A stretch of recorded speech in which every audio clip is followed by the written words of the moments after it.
Hello lovelies and welcome to the channel. So at long last I'm managing to get this voiceover done. I've actually had this video ready to go for a while now and I just kept not getting the voiceover done.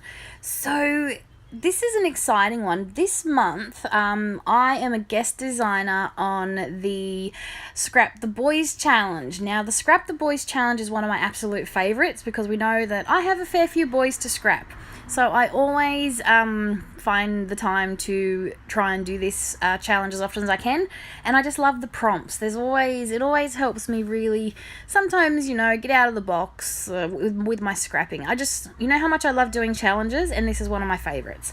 And being that it is May, the month of Mother's Day, this challenge was that picture that I showed you at the front at the beginning of this video. Now, when I saw that picture, I decided to draw inspiration from the colours. Now, the Scrap the Boys challenge is you scrap the boys in your life, or just any boys in general. The stipulation being with this challenge is that a woman is allowed in the pictures, obviously because the theme is mother. So I will link in the description below to the blog post with the challenge details on it, and if you think you might want to, go join in, and it's a really good challenge, and there's lots of great inspiration over there from the design team and from the guest designers for this month, and you will see my little page here.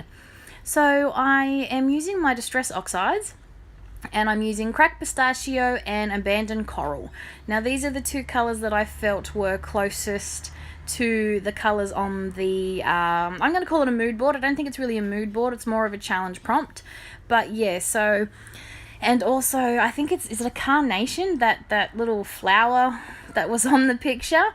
When I saw this stencil, it reminded me of that little picture, so I decided to use this stencil and these colours, and that's how I'm drawing inspiration from that picture. And then also this is a picture of me and Will, and you'll see at the end that I'm going to call this Nothing Beats Mama Snugs. So that's how I am doing this challenge with based on that picture and the prompt of mother. So I've got my background done, and I feel it's coming together really nicely. And then I'm looking at it and it's just too clean. So we know how much I love my mixed media, and we know how much I love my messy mixed media. And sponging some ink onto the background was probably the cleanest I have ever been. I couldn't handle it.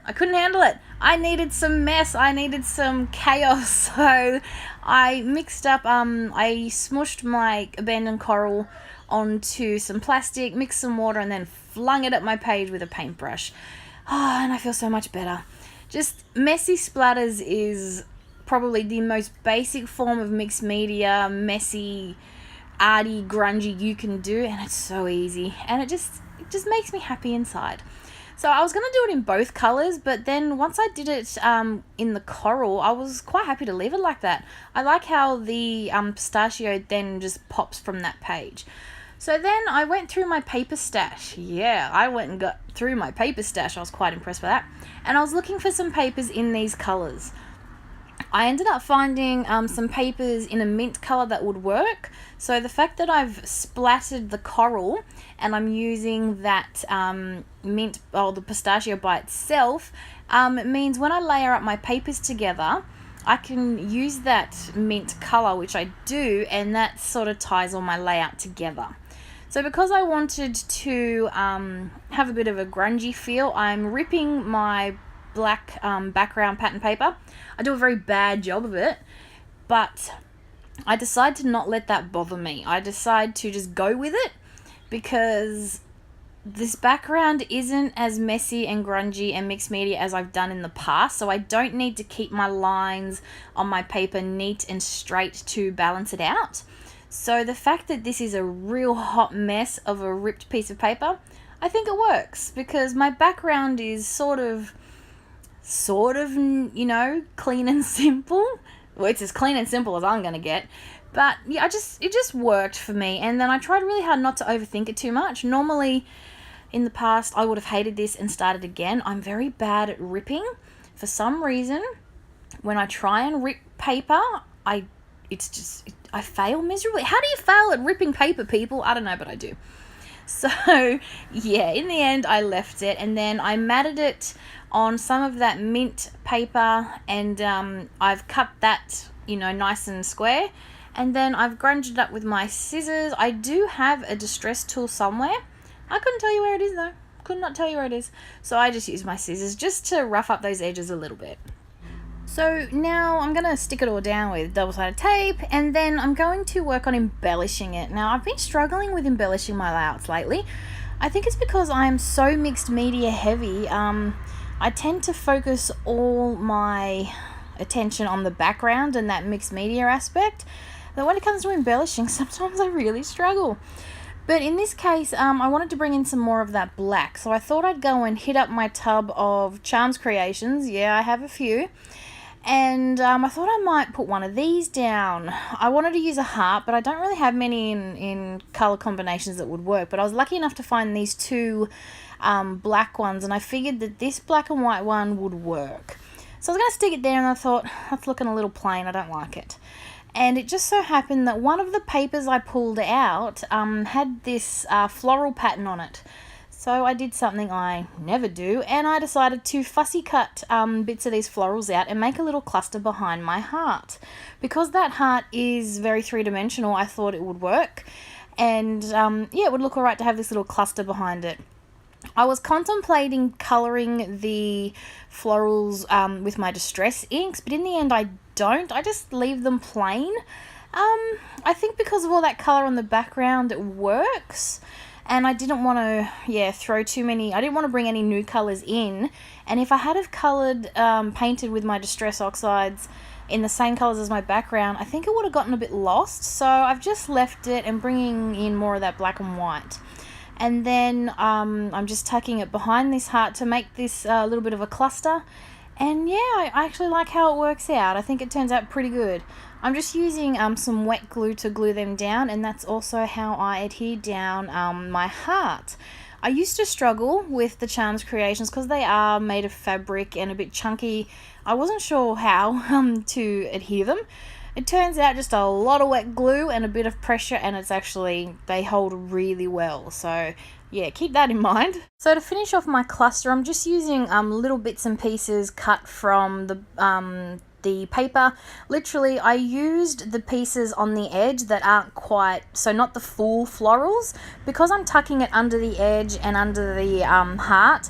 It worked really well, so I was able to use those, when you get a piece of 12 by 12 pattern paper, or any pattern paper really, and on the edge the pattern sort of goes off the page, so you're left with like half of your image.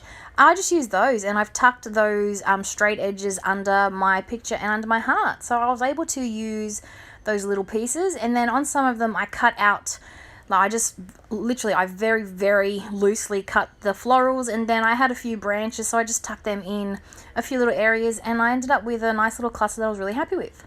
So now I'm going with my title, and I wanted to use two different kinds of alphas. I know I wanted Mama Snugs to be in a big black thicker, and then because Nothing Beats is a bit longer, I didn't want that to be in an alpha that was as big. So I found one of my old Simple Stories ones that was still pretty complete, so I was able to put Nothing Beats. And I like using the two different styles of alphabets. I really like the look it gives. So I'm going with Nothing Beats Mama Snugs, because this is what Will loves Snugs. That's what he says. He'll come out with his blanket and he goes, "Can I have Snugs?" So Snugs is the word we use. And yeah, this was just one day. I think it might actually been back in February. And we're just laying in bed and he wanted Snugs. And I love taking photos, so I just took a little selfie. And yeah, that's how we ended up with this one. And because I had to even it out, I had to fix my title a bit. So the Mama Snugs and the Nothing Beats were, sort of lined up a bit more evenly, if that makes sense. So yes, I am going to pull up all of those alphas again and stick them back down. So sorry you have to watch me do that, but yeah, I really should have used wet glue on the back of these as well, because foam thickers are notorious for coming off later in life. No, is it? No, it's the chipboard ones, isn't it? Okay, so I might get lucky. My favourite ones are these black chipboard ones, and without fail, they always fall off. So I really need to remember to glue them down. But that's pretty much it for my layout. I think I add a few enamel dots here and there in my little flower cluster behind my heart. But essentially that is it. So I hope you have enjoyed my video, and I will put the link below to the challenge. So go check it out, and you should enter. It's really fun. So thanks for watching. Bye for now.